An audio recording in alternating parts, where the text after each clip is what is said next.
Muhammad Ali Kinalur okay. ഇന്ന് കൃത്യമായ സൂചന കാന്തപുരം വിഭാഗം നൽകുന്നുണ്ട്. പക്ഷേ അതെങ്ങനെയാണ് ഡീകോഡ് ചെയ്യേണ്ടത് എന്ന് പറഞ്ഞു തരേണ്ടത് താങ്കളാണ്. സാധാരണഗതിയിൽ സമസ്ത സംഘടനയിലൂടെ നിലപാട് വ്യക്തമാക്കാറുണ്ടല്ലോ. ഇത്തവണയും അങ്ങനെ ഉണ്ടാകും എന്ന് നിങ്ങളുടെ നേതാക്കൾ വ്യക്തമാക്കി കഴിഞ്ഞിരിക്കുന്നു. അത് എന്താണ് എന്ന് കൃത്യമായി വ്യക്തമായി ആളുകൾക്ക് മനസ്സിലാകുന്ന ഭാഷയിൽ പറയാൻ തയ്യാറാകുമോ എന്നുള്ളതാണ് എൻ്റെ ചോദ്യം. ഞങ്ങളുടെ സംഘടന എല്ലാ തെരഞ്ഞെടുപ്പ് കാലങ്ങളിലും സാധാരണയിൽ സംഘടനാ ചാനലുകൾ ഉപയോഗിച്ച് സന്ദേശങ്ങൾ കൈമാറാറുണ്ട്.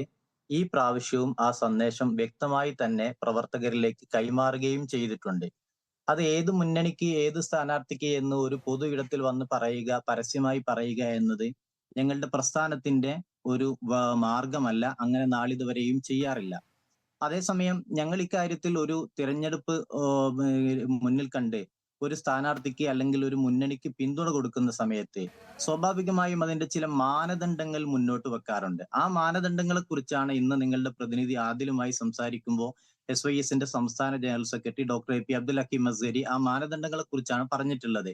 അത് സ്വാഭാവികമായും നമ്മുടെ നടപ്പുകാലത്തെ ചില രാഷ്ട്രീയ അനുഭവങ്ങളെ മുന്നിൽ വെച്ചുകൊണ്ട് ആ രാഷ്ട്രീയ അനുഭവങ്ങളിൽ ഏറ്റവും മികച്ച നിലപാടുകൾ സ്വീകരിക്കുന്നത് ആരാണ് എന്ന്, പ്രത്യേകിച്ച് നമ്മുടെ രാജ്യം അതിനിർണായകമായ ഒരു തിരഞ്ഞെടുപ്പ് കാലത്തെ അഭിമുഖീകരിക്കുന്ന സമയത്ത് ജനാധിപത്യം ബാക്കിയാകണോ, രാജ്യം തന്നെ ശേഷിക്കണോ എന്നൊരു ചോദ്യം ഉയരുന്ന കാലത്ത് ആരെങ്കിലും പാർലമെന്റിലേക്ക് പോവുക എന്ന നിലപാടല്ല സ്വീകരിക്കുന്നത്. മറിച്ച് അവിടെ പോയിട്ട് രാജ്യത്തിന് വേണ്ടി സംസാരിക്കാൻ കഴിയുന്ന, ജനാധിപത്യത്തിന് വേണ്ടി നിലകൊള്ളുന്ന, മതനിരപേക്ഷതയ്ക്ക് വേണ്ടി വാദിക്കുന്ന, ഡിബേറ്റുകളിൽ സജീവമായി പങ്കെടുക്കുന്ന ആളുകളെ പാർലമെന്റിലേക്ക് എത്തിക്കണം എന്നാണ് ഞങ്ങളുടെ പ്രസ്ഥാനം പ്രവർത്തകന്മാർക്ക് നൽകിയിട്ടുള്ള നിർദ്ദേശം. സ്വാഭാവികമായി അവർക്ക് ആർക്ക് വേണമെങ്കിൽ, ഏത് മുന്നണിക്ക് വേണമെങ്കിലും അവർക്ക് അനുകൂലമാണ് എന്നോ മറ്റൊരു മുന്നണിക്ക് പ്രതികൂലമാണോ എന്ന് പറയാവുന്നതേയുള്ളൂ. ഞങ്ങളെ സംബന്ധിച്ചിടത്തോളം ഈ കാര്യത്തിൽ കാഴ്ചപ്പാടുകൾ ഞങ്ങളുടെ പ്രവർത്തകരെ സംബന്ധിച്ചിടത്തോളം യാതൊരു അവ്യക്തതയുമില്ല. വളരെ വ്യക്തമായി തന്നെ ഓരോ പ്രവർത്തകനിലേക്കും ഈ സന്ദേശം കൈമാറുകയും ചെയ്തിട്ടുണ്ട്. രാജ്യം എത്തി നിൽക്കുന്ന അപകടകരമായ ഒരു സന്ധിയെ മുന്നിൽ വെച്ചുകൊണ്ട് മാത്രമേ നമുക്ക് ഈ കാലഘട്ടത്തിൽ ഒരു രാഷ്ട്രീയ നിലപാട് സ്വീകരിക്കാൻ കഴിയുകയുള്ളൂ. ആ രാഷ്ട്രീയ നിലപാട് തെളിമയുള്ളതാവുക. അത് ഏതെങ്കിലും ഒരു പാർട്ടിയോടുള്ള വൈരനിര്യാതന ബുദ്ധി കൊണ്ടല്ല, അല്ലെങ്കിൽ ഏതെങ്കിലും ഒരു സ്ഥാനാർത്ഥിയോടുള്ള ശത്രുതാ മനോഭാവം കൊണ്ടല്ല, മറിച്ച് രാജ്യം നിലനിൽക്കേണ്ടതുണ്ട്. രാജ്യത്തിന്റെ ജനാധിപത്യത്തിൽ ഏറ്റവും പ്രധാന പ്രക്രിയ നടക്കേണ്ടത് പാർലമെന്റിനകത്താണ്. പാർലമെന്റിൽ അംഗമായി തെരഞ്ഞെടുക്കപ്പെടുന്ന ഒരാളുടെ ഏറ്റവും പ്രധാനമായ ഉത്തരവാദിത്വം എന്ന് ഞങ്ങൾ വിചാരിക്കുന്നത് വികസനം എന്നല്ല. വികസനം അദ്ദേഹം രണ്ടാമതായി ചെയ്യേണ്ട ഒരു കാര്യമാണ്. ഒരു പാർലമെന്റിലെ മെമ്പർ എന്ന നിലയ്ക്ക് ഒരാൾ ചെയ്യേണ്ടത് നിയമനിർമ്മാണ പ്രക്രിയയിൽ സജീവമായി പങ്കാളിയാവുക എന്നതാണ്. അവിടെ നടക്കുന്ന ഡിബേറ്റുകൾ സജീവമായി പങ്കാളിത്തം വഹിക്കുകയും നിലപാടുകൾ പറയുകയും ചെയ്യുക എന്നതാണ്.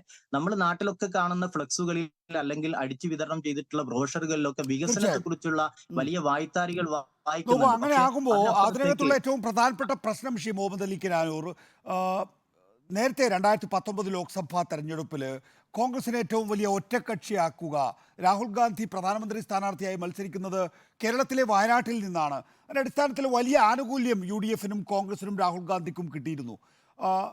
AP അബൂബക്കർ മുസ്ലിയാരുടെ സന്ദേശവും ഏതാണ്ട് അതിന് സമാനമായിരുന്നു. ഇത്തവണ അങ്ങനെ ഒരു സന്ദേശം കൃത്യമായി നൽകാൻ തയ്യാറാകുമോ AP അബൂബക്കർ മുസ്ലിയാർ? സന്ദേശം കൃത്യമായി നൽകിയിട്ടുണ്ട്. അത് പക്ഷേ ഞാൻ ഈ റിപ്പോർട്ടർ ചാനലിന്റെ ഒരു സംവാദ ഇടത്തിൽ വന്ന് വെളിപ്പെടുത്തേണ്ട ഒരു കാര്യമല്ല. ഞങ്ങള് ഈ നിലപാട് രൂപപ്പെടുത്തുന്നതിന്റെ മാനദണ്ഡങ്ങളെ കുറിച്ചാണ് ഞാൻ പറഞ്ഞിട്ടുള്ളത്. സ്വാഭാവികമായി നമ്മുടെ സംസ്ഥാനത്ത് ഒരു നിയമസഭയിലേക്കാവട്ടെ അല്ലെങ്കിൽ ലോക്സഭയിലേക്ക് പാർലമെന്റിലേക്കാവട്ടെ ഒരു തിരഞ്ഞെടുപ്പ് നടക്കുന്ന സമയത്ത് നമ്മൾ ചില മാനദണ്ഡങ്ങൾ മുന്നോട്ട് വെക്കും. അതിൽ ഏറ്റവും പ്രധാനമായ ഒരു കാര്യം, ഒരാൾക്ക് അയാൾ രാജ്യസഭയിലാവട്ടെ ലോക്സഭയിലാവട്ടെ, ഇനി സംസ്ഥാന തെരഞ്ഞെടുപ്പ് നടക്കുന്ന കാലത്താണെങ്കിൽ നിയമസഭയിലാകട്ടെ, അവസരങ്ങൾ കിട്ടുമ്പോൾ ആ അവസരങ്ങൾ എങ്ങനെ ഉപയോഗിക്കുന്നു എന്നതൊരു മാനദണ്ഡമായി സ്വാഭാവികമായും സ്വീകരിക്കും. അങ്ങനെ ഓരോരുത്തരെയും വിശകലനം ചെയ്യും. പാർട്ടികളുടെ നിലപാടുകൾ വിശകലനം ചെയ്യും, മുന്നണികളുടെ നിലപാടുകൾ വിശകലനം ചെയ്യും. ജനാധിപത്യം അപകടത്തിലാവുന്ന കാലത്ത് ജനാധിപത്യത്തിന് വേണ്ടി ആര് സംസാരിക്കുമെന്നതിനെ കുറിച്ച് വിശകലനം ചെയ്യും. അങ്ങനെ വിശകലനം ചെയ്ത് നിലപാടുകൾ രൂപപ്പെടുത്തി പ്രവർത്തകർക്ക് കൈമാറുകയാണ് ചെയ്തിട്ടുള്ളത്. മുൻകാലങ്ങളിൽ ഇപ്പൊ നേരത്തെ നിങ്ങളുടെ പ്രതിനിധി ആദിൽ തന്നെ അതിനോട് സംസാരിച്ചപ്പോ പറഞ്ഞു, മുൻകാലങ്ങളിൽ ഒരു നിലപാട് സ്വീകരിച്ചിട്ടുണ്ട്. ആ നിലപാട് ആ സമയത്തേക്കുള്ള നിലപാടാണ്. ഇനി ഒരു പക്ഷെ ഇപ്പോൾ സ്വീകരിക്കുന്ന നിലപാട് അടുത്ത തെരഞ്ഞെടുപ്പിലേക്കുള്ള നിലപാടാകണമെന്നില്ല. ഇപ്പോൾ ഞങ്ങൾ വ്യക്തമായ നിലപാട് സ്വീകരിച്ചിട്ടുണ്ട്. അത് രാജ്യം എത്തി നിൽക്കുന്ന അവസ്ഥയെ മുന്നിൽ കണ്ടുകൊണ്ടുള്ള നിലപാടാണ്. ജനാധിപത്യം സംരക്ഷിക്കപ്പെട്ട ചെയ്യേണ്ടതുണ്ട്. പാർലമെന്റിന്റെ അന്തസ്സ് ഹനിക്കപ്പെടാത്ത വിധത്തിലുള്ള നിയമനിർമ്മാണങ്ങൾ ഉണ്ടാവേണ്ടതുണ്ട്. അങ്ങനെ ഹനിക്കപ്പെടുന്ന നിയമനിർമ്മാണങ്ങൾ ഉണ്ടാകുമ്പോൾ അതിനെതിരെ ശക്തമായ നിലപാട് സ്വീകരിക്കേണ്ടതുണ്ട്. ഇത് തന്നെയാണ് ഞങ്ങൾ ദയവായി മുന്നോട്ട് തുടരുക. വെക്കുന്ന